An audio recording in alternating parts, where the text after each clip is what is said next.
को सिना आम देखा पाऊने किंतु आमको एत शांति लगुच प्रभु जाक चारिआडे हमको घेरिकी रखिंट आम आसिले जो परिस्थिति कहवा न सरे काली माने परसु दिन आम गोटे घटना अघटना घटीगला तथापि आमर इच्छा थिला आसवाई आम आसवा कि आसवानी से कथा भाभी भाभी आम बहुत चिंता लगे। आज्ञा नमस्कार मुझे बालेश्वर जिला बस्ता ब्लॉक गुड़ीखाल पंचायत रु जुड़गंदा ग्राम रु मोर ना हूँ आरती सामल मोर सब वर्ष मो ससुर आसती लेख बाबा कति आम गाँव रु जड़े आसती गुरुमामा अलेख छुआटी कतरू आसिक रहीगलानी एटी गोटे बड़ बाबा सी होती कपटी बाबा होती से आम गाँव में फी वर्ष हुए मकर संक्रांति की आमर अलेख मेला आम गाँव पूर्व पुरुष लगी रही से अमण टेका जाए मोर अनुभूति से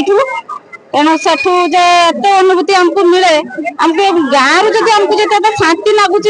प्रभु स्थान को गले केत शांति न लगुच मोर छुआटी कतर बहुत इच्छा थिला प्रभु जगह को आसवाई सुजोग पाऊनी मोर घर पाखे बहुत सुविधा असुविधार सम्मुखीन होगा पड़ी किंतु एते मात्रा आमको ये शांति लगुच आसवा से कथा कहने तुलना नहीं एटी सीना प्रभु को आम देखा पाऊने कहते शून्य मंदिर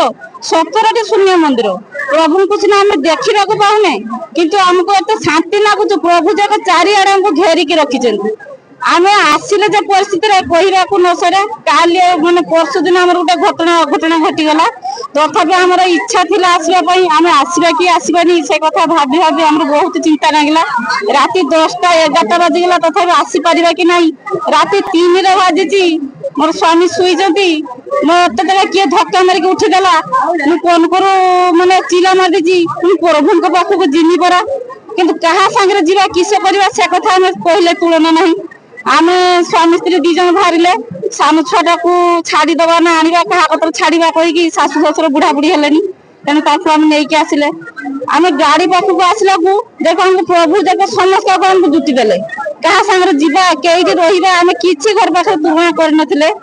माने ये अलेख बाबा ये प्रभु एते महिमा आम आसवा कतरू रहा पर्यटन खाଇବା पर्यटन आम टिके बिलिका अशांति है आमको एते शांति लगुच जय गुरु महिमा ओलेख बाबा कतरू बड़ बाबा कहीं ना मोर तांको कुटी कुटी प्रणाम दंडवत मुझे रही कहूँ हे सारा जगतर समस्त लोक आई कृपा करूँ जगतर जगत प्रभु सी समस्त को भल रखी था एतिक कही मोर वक्तव्य शेष करुच्ची जय माँ गुरु महिमा ओलेख।